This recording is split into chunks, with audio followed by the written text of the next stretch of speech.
gentlemen, this is it. My biggest project to date and possibly one of the hardest countdowns I've ever done.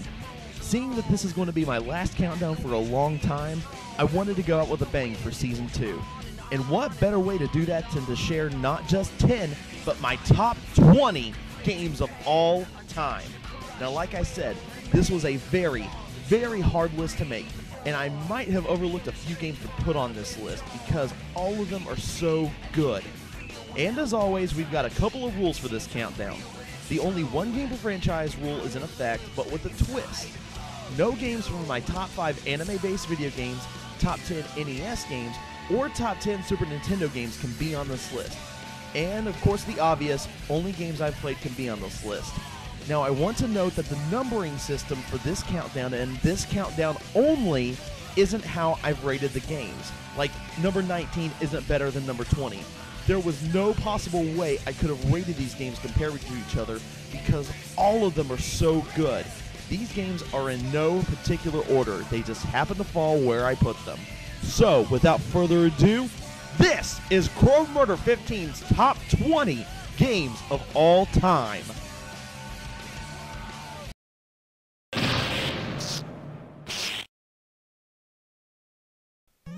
Let's kick things off with a game from my childhood that used to piss the ever-loving crap out of me, but in a good way. Battletoads. This is probably one of the hardest games for the NES. Oh, but wait, Crow. This game has 2-player co-op. That'll make it easier. Yeah, you wish. If you do this game as co-op, most of the time you'll end up hitting each other or fighting over who gets to ride the cool little dragon thing in level 1. But even with that, it's a great game that you should try at least once. And it'd be awesome to see this game get an HD remake. Now, who made this game? Oh god, well kiss that dream goodbye.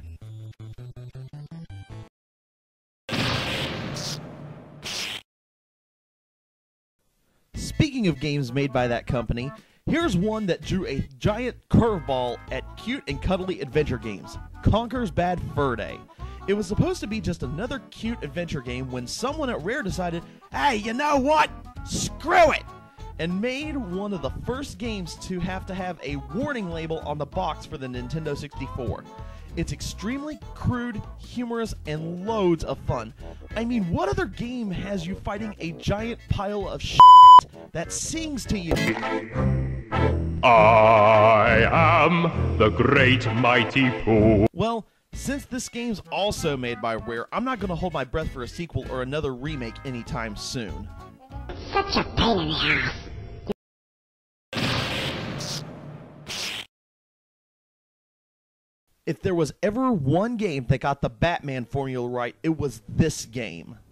Now, don't get me wrong, Batman Arkham Asylum was a good game, but Arkham City had so much more to offer.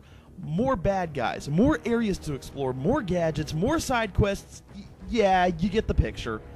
Most games, whenever you played as Batman, there always seemed to be something missing. Like most of the games when you played as Batman, you just beat the ever-loving crap out of enemies. But here, you actually use Batman's detective skills to continue on in the game. And the ending was one of the biggest plot twists I have ever seen in a video game in a long time. And don't worry, I won't spoil it for you. I spoiled the fun. It was all.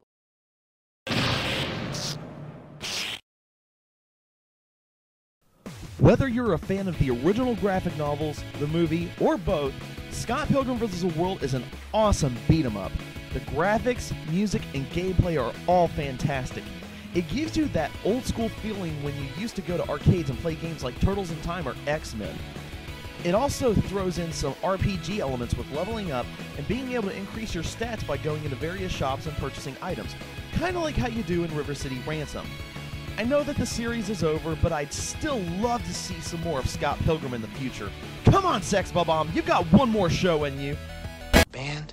For the band? Can't we do our For the band?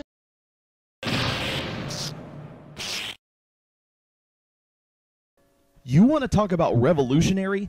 This game here changed the way Resident Evil games are made today, and as most people say, is the last good Resident Evil game, Resident Evil 4. It threw in new graphics, an awesome story, and brand new gameplay.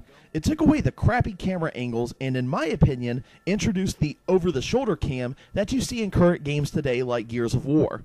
While this was a great game, there are still a few things wrong with it. 1, no actual zombies. 2, having to watch Ashley to make sure that she isn't kidnapped or accidentally shot. And 3, those retarded QuickTime events. They aren't that bad, but when the developers throw them into a cutscene when you're supposed to be sitting there relaxing, that's pretty cheap. See, why didn't they just add a button where I can just shoot the dude Indiana Jones style?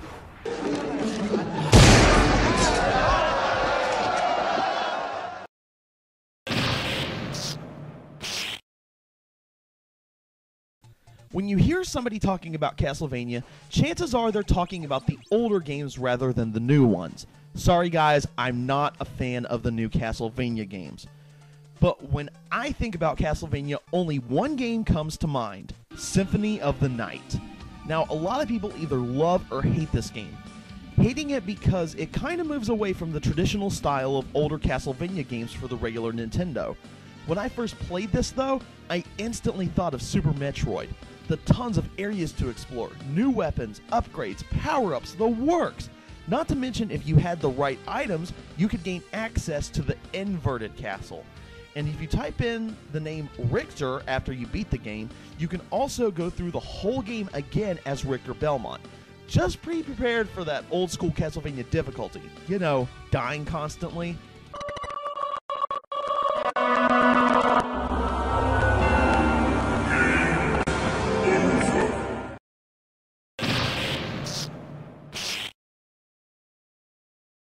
This game's been on my countdown a few times before, so you knew it was going to be here somewhere. Banjo Kazooie, in my opinion, is one of the best games for the Nintendo 64. Think of it this way. Do you remember the first time playing Super Mario 64? Yeah, well, take that feeling and times it by 10. That's the feeling I got when I first played Banjo Kazooie. Huge overworld, great cast of characters, fantastic gameplay. Oh, I could go on and on about this game. Its sequel, Banjo Tooie, was pretty good as well, but it felt like it was lacking a little bit. And don't even get me started on Nuts and Bolts. That game is pure evil. Hey, don't believe me? Ask JonTron. Banjo Kazooie Nuts and Bolts, but nuts and... Oh no!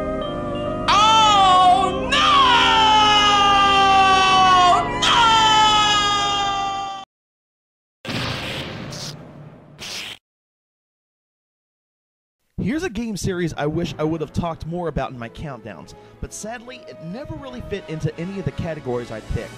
Kingdom Hearts 2. The first game set up the storyline perfectly, then the second one came out and blew my mind away, with the addition of new Disney characters and enhanced combat system. There's only one complaint I have about Kingdom Hearts. When the hell is Part 3 coming out? Yeah, I know we've got games like 358/2 and Birth by Sleep to explain more of the story, but where is Part 3? It's like Part 3 is hiding out somewhere along with Waldo and Carmen Sandiego. Where in the world is Carmen Sandiego?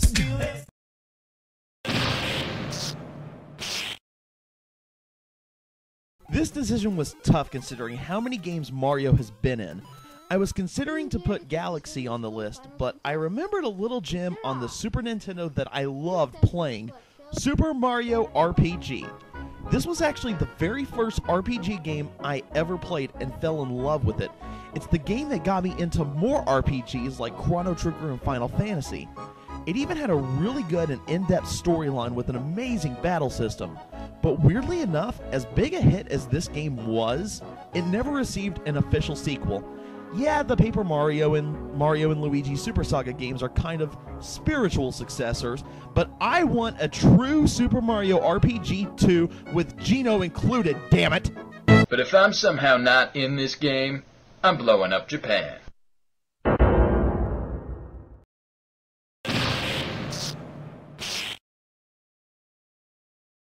Now let's flip it from Nintendo's mascot to Sega's mascot, the blue blur himself, Sonic the Hedgehog. In recent games, he hasn't been doing so well. but all was forgiven when they came out with Sonic Generations. It takes levels from every single Sonic game that was ever made for a console and slams them into one game. I gotta tell you, it must have been really hard for the developers to pick only one level from each game.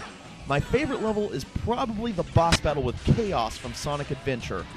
Let's just hope they decide to make any more Sonic games, they keep up the great work like they did with Sonic Generations and not Sonic 06. I hate that game. I hate that hedgehog!